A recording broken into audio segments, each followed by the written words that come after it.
Well, good morning, everyone. And once again, welcome to another live this morning. Hope you're having a great start to your day. We appreciate you guys, and we appreciate you coming on and saying hello if you can before we get into our Q&A. Okay, let's say hello to who's number one on the hit parade this morning. We should do Bet 365. Andrea, you're number one. Brahim. Lisa, good morning. Right at the top. Hi, Nativity. And Kevin, there he is from Oshawa. Nellie. And Sandy from Fergus Falls, Minnesota. Good morning to you. Rosalinda in Niagara Falls. Brahim's having his coffee. Me too. Lucille, good morning. Paula Joe, how are you? Marlene, good morning to you. Patricia from Florida. I bet you it's hot. Hey, Maureen from Boca Raton, Florida. Sandy, Chilliwack, British Columbia. Georgie in Halifax, Nova Scotia.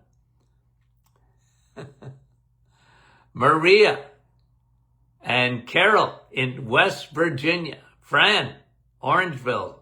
Dear friends to the program, we love you dearly. Denise, Chatham, Kent.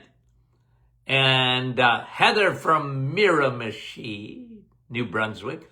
Bruno and Danny Lay in Iron Bridge, Ontario. Rosa from Montreal. Yvette Shediak, Nouveau-Brunswick. And Yvonne Petawawa. Roxanne in Edmonton. Who else here? Let me see. Hi, Rhoda in Labrador. Nativity saying it's cold, cold, cold this morning. Hi, Louise in Cornwall. Denise in Oakville. We love you guys. Thanks for saying hello. Dennis from Norwich. Yvette having her breakfast this morning. Do I say a steak and eggs, sir? Vince. Carol, Mount Pearl, Newfoundland. Hi, Frida. Gwen from Alberta. Good morning to you. Bonnie in Piccadilly, Newfoundland. There you go. Hi, Marl in Ottawa. Linda. We love Linda's. New Brunswick. Donna. Okay. Janice saying hello. Cheryl in Mississauga.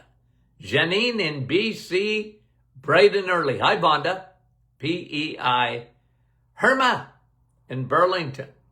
And Annie in Lively. Okay.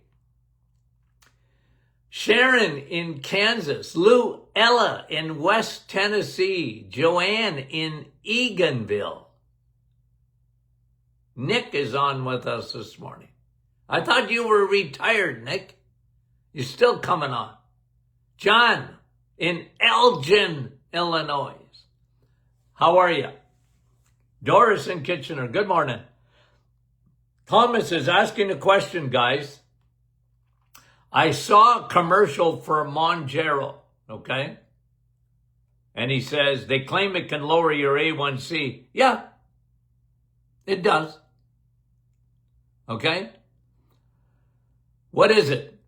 Mounjaro is a peptide. Insulin is a peptide. What are peptides? Amino acids that signal. You got signals. Signal to your brain. Where they get Mounjaro is from a gastric peptide. This stuff, guys, is becoming famous. Okay? Peptides. Ozempic is a first generation peptide. And Mounjaro is a sort of a second generation, two peptides, two signals. And now a new one is coming out, Retta peptide, Retta True peptide. Okay, So let me give you a little bit of teaching so that you understand where I'm coming from. And this is really important, okay? Because these peptides originally were designed for diabetics. For example, Ozempic, okay? Mounjaro, diabetic medication to lower blood sugar. Thus, you're lowering your A1C. Here's the problem with these things, okay? Are they effective? Yes. Do they come with side effects? Lots of them. But guys, this is the overarching principle. Very important to understand this. If you don't change your habits of eating, okay, here's what happens. Most people, over 50%, will come off that medication. Either Mounjaro or Ozempic, they come off. Why? They're getting too many side effects. And they were using it not so much for diabetes, but they were using it for weight loss. It's become a designer drug. Not really a drug in a sense. It's a synthetic peptide. Okay? And the problem is that when you come off of these things for weight loss, all your weight's coming back. Secondly, most of the weight you lose, okay, is muscle. So again, they're designer drugs.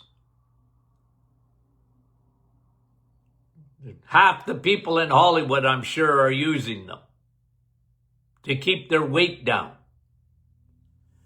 And they become famous.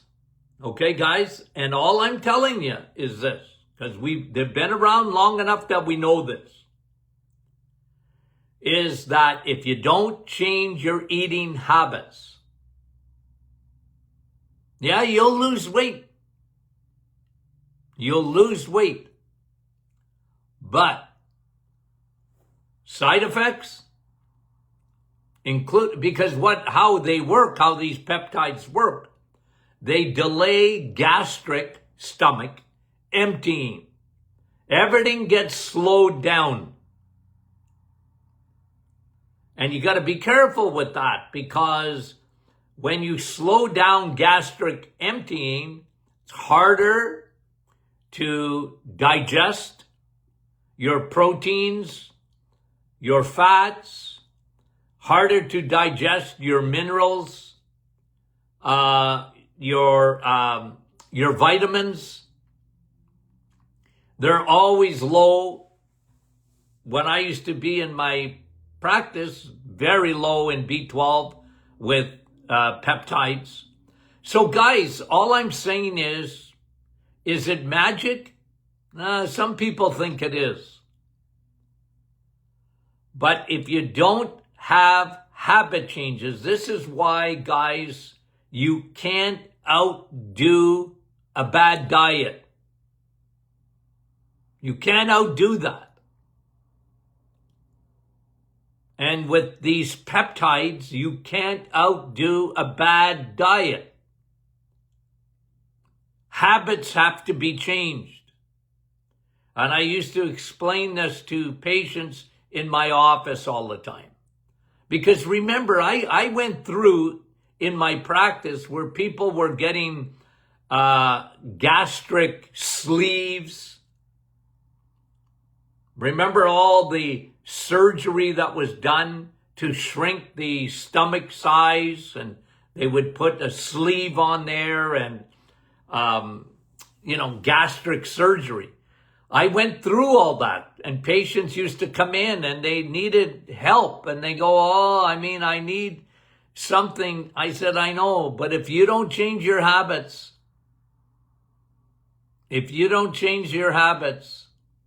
you're not going to win in the long run. Let me help you to change your habits of eating. Okay? Otherwise, they're just Band-Aids and they're not meant to be taken forever. And there's a boatload of side effects to them. A boatload. And one of the biggest ones is you're not breaking down all your food. It's slowed to a crawl, and you can get lots of digestive. I remember with Ozempic, I mean, like I say, more than half the people that tried it had to stop it. They had so many digestive issues, from bloating to diarrhea to just like spontaneous diarrhea. They'd be out at a mall and without any warning, they would poo in their pants. Lots of side effects. Okay? So anyway, thanks for the question, because I don't mind answering it. I want to tell you about these things because they're hot off the press. There's a new one coming, retatrutide, that is supposed to be, Eli Lilly owns the patent on it, and it's supposed to be $1 trillion medication. They're in their third stage of review with the FDA. Yeah, it can be dramatic. The problem is, okay, again, there's two sides to the coin. As long as you, and I thank you for the question, because people are asking, does it lower your A1C? Yeah, it sure it does. Temporarily, sure it does.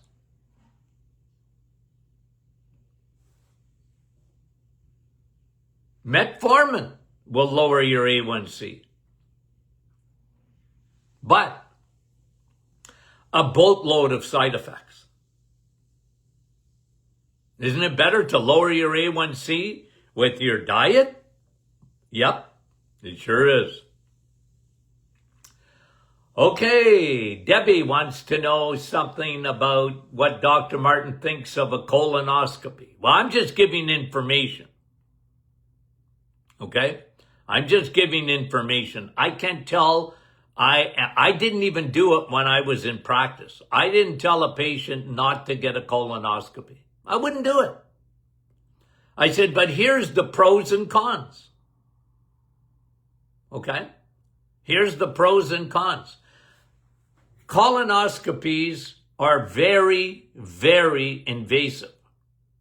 I had 2 high school friends that died from colonoscopies. Facts. They went in a colonoscopy and they punctured their bowel. They didn't know. The doctor didn't know. It was microscopic. And then they were dead within a few days because they got sepsis. And they died. 2 high school friends. That's a fact. So it's an invasive test. Now, they go up the colon and they see polyps, okay? And then they snip them and do a biopsy, and medicine thinks that's wonderful, okay? Because they call that early, not prevention, but detection. I look at it a little bit differently, because I look at, you look at a tumor, for example, like you do a biopsy on it. Like, your immune system is unreal, guys. How it can encapsulate. It sort of sends a little sheath over the cancer. And then you biopsy it, Ugh. Now you've broken the sheath. You've broken the little barrier that the body's immune system built so that that tumor won't spread. It's the way I look at it. And I go, I don't like biopsies so much. Okay? And that's what happens, for example, in a mammogram. They look at, they nail you with how much radiation, first of all, and they squeeze those breasts, and then, we see something, let's do a biopsy. Because they think that, well, that's early. It's not prevention, it's detection. And their school of thought is the earlier we get at it, the earlier we start the treatment. I understand that. I look at it the other way. Okay? Your body's immune system knows how to deal with it. It will encapsulate it. Leave it alone.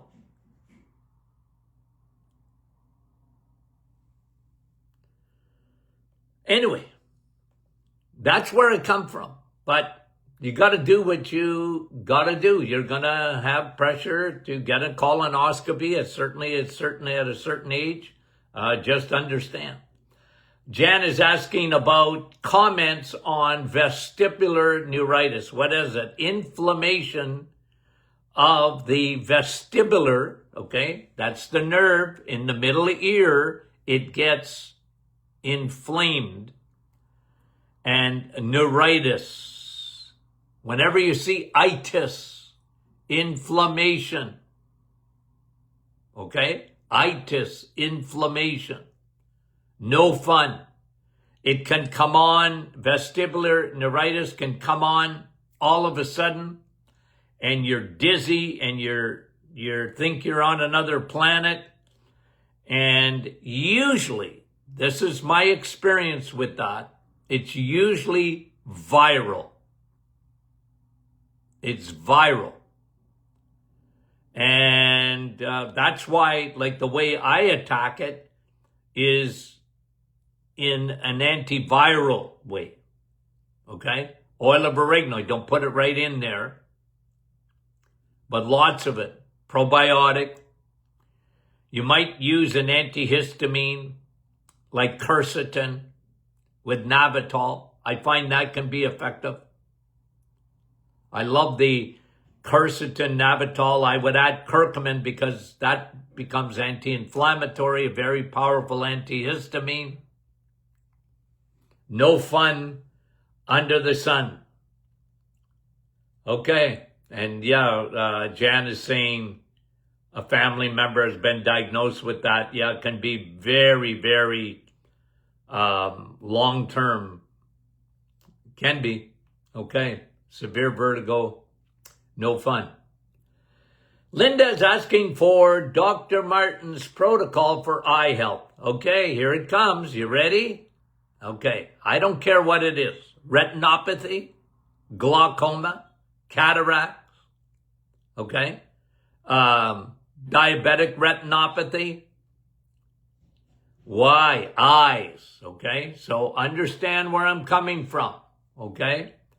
Linda, listen. Eyes, circulation. Eyes, circulation. Blood supply. Okay? So here's me. Here's my protocol. I'll put it up against anyone's. And I mean it. Get at the circulation of the eye. Combine Navitol. Why? Blood supply. Navitol opens blood vessels. More blood supply behind the eye. Because your eye is all about blood supply. I love Navitol with high DHA oil. Why? Okay? Blood supply, one. Lubrication. Regeneration. That's what DHA does. It lubricates. Your eyeball is made of fat. DHA, fat, eyeball. Regeneration, lubrication. You go in to get your oil changed in your car, and they give you a lube job. They lubricate besides the oil change. Well, that's what DHA does. It gives you an oil change and a lubrication. With Navitol, which is a pine bark extract, one thing I know about it, it's a powerful antioxidant, so it does protect your blood supply, but it opens up the blood vessels. You get more blood. Behind the eye is what you want. Because when you look into the eye, what do you see? The highways and byways. I was so amazed when I studied that. The highways and byways behind the eyes. I was in Toronto going to school, and I thought of all the highways in Toronto, including the Don Valley parking lot. That's what we used to call it. And the 403, and the 407, and the 4 whatever else it is. Okay? Okay, thank you very much, Linda, for the question. Retinas. Yeah, well, retinas need blood supply. Tracy, okay. She's asking about nattokinase, okay, to break down the fibrin sheath, to break down arterial plaque. Okay. I like nattokinase, okay? I like nattokinase. So it helps to break down clots. Okay? So I like it. I got no problem with it. When it comes, again, you're asking a question, Tracy, about plaque. Plaque decreases the blood supply. That's why I love Navitol. Again, I'll talk to you about DHA, the oil, the best omega-3. Okay? You want to use nattokinase? Yeah, there's some research on it. Okay? That it's more for breaking down clots. Will it get rid of plaque? I haven't seen the studies on it actually taking plaque out of your arteries. But it needs to be researched more. Okay? Remember where plaque comes from, because it's really important to understand this, okay? Like, it ain't cholesterol, guys. Cholesterol is there. Well, it's always in the blood. Okay? What causes plaque? Calcium. It's calcified. Okay? It becomes calcified. That's what atherosclerosis is. It's the hardening of the arteries. Okay? How does that happen? Insulin. When insulin is high, it creates in the body an inflammatory response. Inflammation is on your side, but not when it's there for a long time. Because then it affects the little endothelial layer of the blood vessels. Endothelial is your Teflon layer of inside. It should be slippery. So inflammation damages. On the other side of inflammation, because they come together, is oxidation. Inflammation and oxidation creates plaque. It calcifies the artery. Okay? And then you have a third thing that calcifies. It glycates the artery. We call that glycation. That comes from sugar. sugar glycates. I always say, what is A1C? What is A1C, guys? Oh, it's a blood test. What does it measure? Well, it measures glycation of your red blood cells. Sugar attaches to the protein molecule called hemoglobin. Protein attaches to it. Sugar attaches to that protein molecule called hemoglobin. You can measure it. Sugar is so toxic. It destroys blood vessels.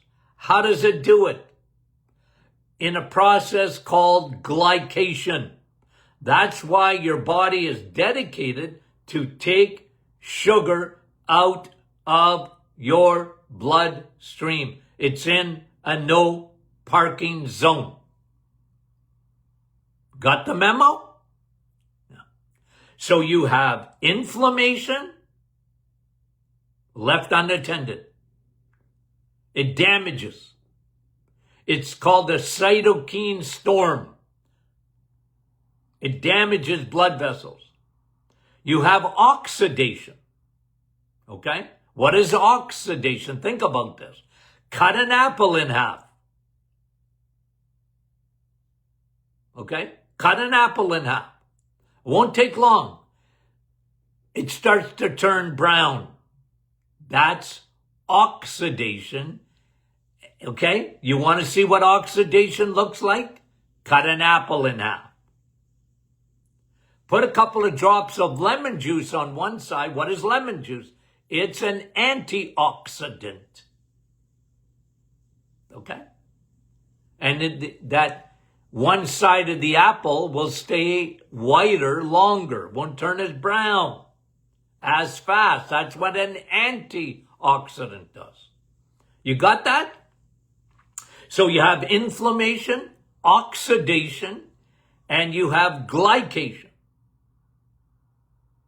That is what damages blood vessels.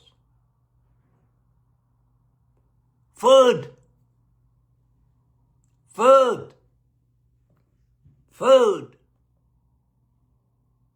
Thank you, Tracy. And she's asking, like, nattokinase, like, does Navitol work in the same way? It works differently than that. It's an antioxidant, so it helps against glycation. And it is a powerful opener of your blood vessels through the process of nitric oxide.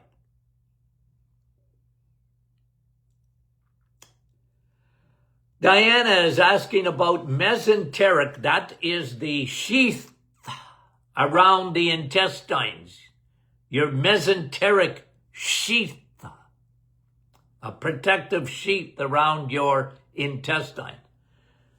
Just diagnosed with mesenteric panniculitis. Oh, does medicine ever love giving big words, right?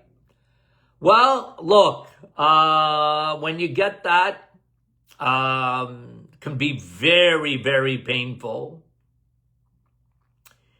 And you got to do everything you can to lower the inflammation there, right? So, let's see if they've given you anything.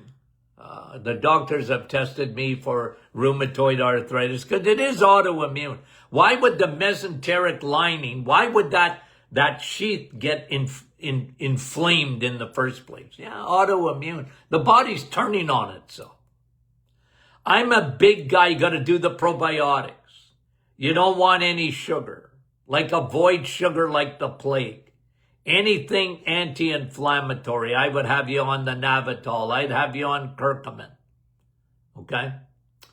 I'd have you on high DHA. All anti-inflammatory and very good for that, Diana. Okay?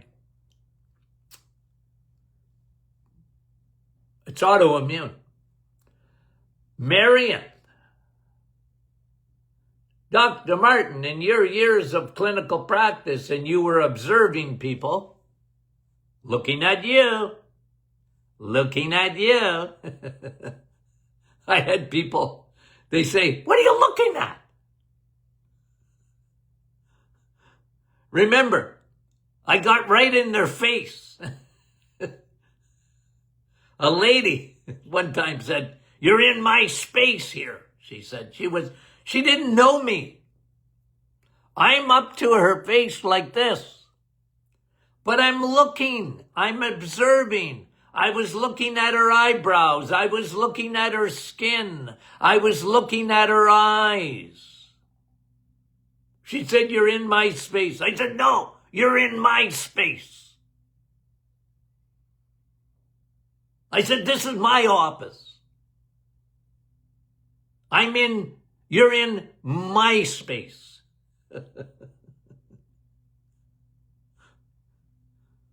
I had to settle her down because she was trying to dictate. I said, look, I'm an observant person. Okay? I'm looking at. Okay? Besides, I'm going to look at all your blood work and I'm going to do all of it. And it's all, you know what I mean? But I'm trained to observe. So the question is asked by Marion, did I ever look at the nails? Yep. Let me see your hands. I'm looking at your nails. Look, okay. This is really important because you can go online and if your lines are like this or like that or like this or like that, and they'll tell you can tell everything by looking at your nails. That ain't true. Okay? It's a piece of the puzzle, but it's not everything. Okay? It's not everything. Because, you have spots and this is that and this is, I know what it is, and everything from warts on your nose to pimples on your toes, you can diagnose by your fingernails. No, you can't, okay? But whenever I saw ridges, you know what I knew? Just about invariably, they had low acid in their stomach. They didn't have enough acid in their stomach. Generally, I found that to be true. And I would see that a lot of times in the nail bed and see. Now, you could see fungus sometimes and whatever. But generally, it gave you a clue that they didn't have enough acidity in their stomach. Your stomach should be more acidic than a lion's stomach. With a 1.1 to 1.3 pH. I mean, that's so much acid that you should be able to take a little bit of acid and it'll burn a hole in your kitchen table. The problem is most people don't have enough acid. They go, Doc, I got too much acid. It's coming up my throat. I know. It's because you don't have enough acid in your stomach. Your pH of your stomach is gone up. It's become more alkaline than it should. You're not a cow. You're eating too much grass salad. You're living on vegetables. You shouldn't. You're living on carbs. You shouldn't. Your stomach wasn't made for that. A cow needs 4 stomachs to eat grass. You don't have 4 stomachs. A cow's stomach's pH is not near as acidic as a human being's because you were made to eat steak. God gave you a stomach to eat steak. So eat steak. Why did I do that? Oh, fingernails. Thanks, Marion. No, I just got to say it again because some people, they get into the weeds. And I used to have some patients, they come into my office and they hand me their hand and said, look at my nails. And they, it was almost like reading tea leaves. They wanted me to tell them all sorts of things just by looking at their fingernails. I said, well, there's not that much information there. There's some. I'd rather look at all your blood tests. You know what I mean? Anyway. Marianne, I hope you have a sense of humor. Okay. Lucille, how are you, Lucille? Achy joints after menopause. Isn't it fun? Isn't hormones fun, Lucille? Are you having fun yet? Remember, here's me.